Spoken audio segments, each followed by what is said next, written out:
जय माता दी आप सभी को। मैं संगीता पांडे अपने चैनल पे आप लोग का स्वागत करती हूँ। आशा करती हूँ आप लोग ठीक होंगे। मैं तो बिल्कुल ठीक हूँ। कल है पहला नवरात्रि और नवरात्रि के शुभ अवसर पर आप सभी को ढेर सारी शुभकामनाएँ। और मैं बहुत सुंदर एक माता गीत सुनाने जा रही हूँ। आप लोग को अच्छा लगे प्लीज़ लाइक शेयर सब्सक्राइब ज़रूर करिएगा।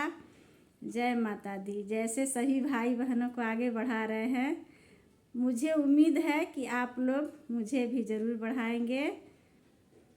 और इसके आगे मैं क्या बोलूँ। राधे राधे।